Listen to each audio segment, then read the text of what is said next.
नमस्कार दोस्तों, मैं अंकुर उपाध्याय स्वागत करता हूं आप सभी का आपके अपने YouTube channel share market analysis में।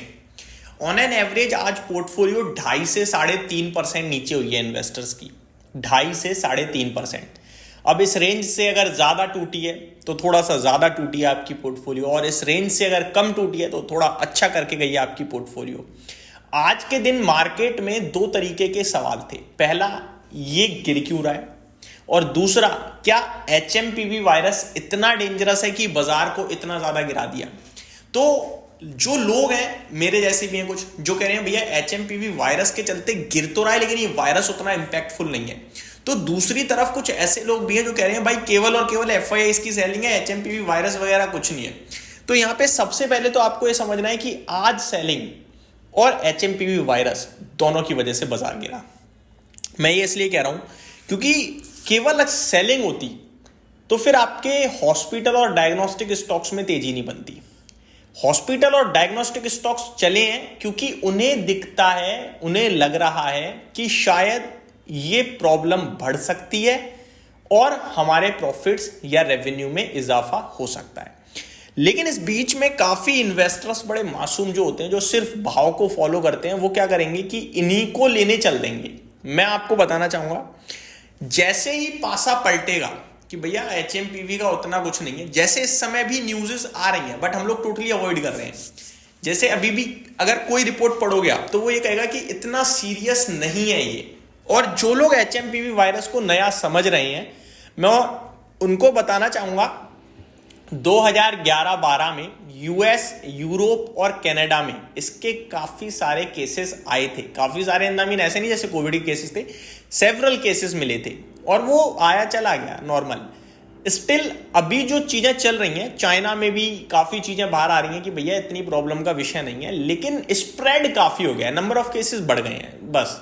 बट उससे कोई बड़ा दिक्कत परेशानी हो वैसा नहीं दिखता है। भारत में 3 केस आ गए दोस्तों आज, 2 बेंगलुरु में, 1 गुजरात में। अब 3 में से 2 बच्चे हैं और ये ज्यादातर बच्चों पे ही अटैक कर रहा है। और बच्चे ऐसा नहीं कि 5 से 20 साल वाले बच्चे, नहीं, बहुत ही छोटे चिल्ड्रंस जिनको अभी हुआ है। वो 8 महीने का एक बच्चा है, एक की जिसकी अभी रिपोर्ट आई है, दूसरा भी कोई ज्यादा बड़ा नहीं है। तो ये छोटे लोगों, छोटे बहुत ही स्मॉल बेबीज या बहुत ही छोटे बच्चों को कर रहा है, या फिर जिनका लो इम्यून सिस्टम है। तो इसको हम टोटली डिफरेंट मानेंगे पहली बात कोविड से। लेकिन आज मार्केट इसको लेकर थोड़ा सीरियस था। बड़ा इन्वेस्टर HMPV को लेकर सीरियस नहीं था। रिटेल इन्वेस्टर जो आज से 3 महीने पहले से पैसा नहीं बना पा रहा है शेयर बाजार में, परेशान हो रहा है शेयर बाजार में। बाजार बीच बीच में ऊपर जाता है। इस बीच में हम 2 बार ऊपर आ चुके हैं, 24,800, 24,000, और दोनों बार नीचे आ गए 23,500 पे। अब 2 बार जब ऊपर नीचे की आपने जर्नी देख ली ना, तो आपने देखा कि एक बीच में थोड़ा पैसा रिकवर हुआ था, बना था, वो वापस टूट गया। तो फिर दिमाग में थोड़ा रहा है बेच देते तो सही रहता, लेकिन स्टिल आप लोग होल्ड कर पा रहे हो किसी कीमत से, किसी हिम्मत से। लेकिन आज जब खबर आई, पैनिक सेलिंग आया, तो काफी मेजॉरिटी लोगों ने सेलिंग कर दी कि भैया छोड़ो यार, अब तो बाद में ही ले लेंगे, जो होगा देखी जाएगी, बिना बात के खतरा लेना ठीक नहीं है। पॉसिबल है कि वो आज सही पड़ जाए क्योंकि कल और बाजार गिर जाए या परसों और गिर जाए, या केसेस में अचानक एक सडन जंप आए, जो कि आ सकता है। देखो, नंबर ऑफ केसेस तो बढ़ ही सकते हैं, ठीक है, काउंटिंग तो बढ़ सकती है। अब अगर बुखार की काउंटिंग दिखाने लगे कि आज इतने लोगों को बुखार है, तो वो भी कल बढ़ जाएगी कि भैया आज इतने को हो गया है ना, तो काउंटिंग बढ़ सकती है, जिसको लेकर लोग और डरें और सेलिंग आ जाए पॉसिबिलिटी से। लेकिन एट द एंड काउंटिंग जब हो जाएगी ना, कुछ दिनों में, कुछ समय में, 1 आध हफ्ते, 2 हफ्ते, 1 महीने की काउंटिंग, तो ठीक है, बढ़ने लगे, न्यूट्रल हो गया, अब इतना बढ़ेगा सबको पता चल चुका है। फिर देखेगा बाजार इंपैक्ट कितना हो रहा है इससे, वो होगा नहीं। तो जब अगर वो नहीं हुआ तो फिर बाजार वापस से मूव करना शुरू करेगा। तो वो इस दरमियान हो सकता है कि यार सही रहा, बेच दिया, वरना और नुकसान हो जाता, लेकिन वो ले नहीं पाएंगे, इतना मैं आपसे कह रहा हूं। कोई भी बेचकर बॉटम पे खरीद नहीं पाता है इस मार्केट में, इतना याद रखिएगा बस। फिर जब बाजार ऊपर जाने लगे तो फिर वो सोच रहे हैं यार अभी तो चीजें सही नहीं हुई हैं, फिर गिरेगा, जरूर गिरेगा, देख लियो। फिर एक समय ऐसा आएगा जब अब नहीं गिरने वाला, लेकिन वो भाव बहुत ऊपर हो गया होगा। तो बेचकर भागने से कोई फायदा नहीं है भाई साहब। आज जो था वो पैनिक था, सेलिंग, क्लियर कट पैनिक था, क्योंकि एक बढ़ने वाले शेयर के सामने 10 घटने वाले शेयर हैं। तो ये जो पैनिक थी इसकी वजह से सेलिंग थी, प्लस एक प्रोफेशनल लेवल पे FIIs की सेलिंग चली रही है, तो वो एक रीजन था।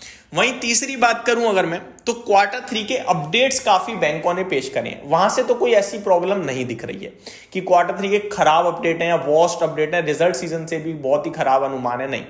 रिजल्ट सीजन आपका आज कितनी है, 6 है ना, कल 7 है। आई थिंक कल से ही रिजल्ट सीजन स्टार्ट है। कुछ कंपनियां तो कल ही अपने नंबर पेश करेंगी, मैं आपको एक बार चेक करके बता देता हूं। तो अब हमें रिजल्ट्स पे ध्यान देना है कि भैया रिजल्ट्स कैसे आ रहे हैं, कैसे नहीं आ रहे हैं। सबसे ज्यादा इंपॉर्टेंट वो है। हाँ जी, कल मोबीक्विक जो रिसेंटली लिस्टेड स्टॉक है इसके नंबर्स आएंगे, जीएम ब्रेवरीज के नंबर आएंगे। इस बीच में दोस्तों पोर्टफोलियो खाली कर दें क्या, ये दिमाग में सवाल आता है यार, ये तो शेयर ही खराब है, ये इस तरीके के थॉट्स आते हैं। तो इसको लेकर मैं अगली वीडियो में डिटेल में बात करूंगा। अगर आप ये सोच रहे हो कि ये शेयर खराब है या मेरी पोर्टफोलियो खराब है या मेरे स्टॉक्स खराब है, कोई फायदा नहीं है उससे, क्योंकि पूरा मार्केट टूट रहा है। दूसरी बात, आप अगर ये सोच रहे हो कि ये बाजार कभी नहीं बढ़ेगा, तो डेटा उठा के देख लेना, आपको पता चल जाएंगी चीजें, सिंपल है। तो बस इस वीडियो को यहीं पे समाप्त करते हैं, अगली वीडियो में पोर्टफोलियो के रिलेटेड बात करेंगे। Thank you so much for watching this video, have a great day guys.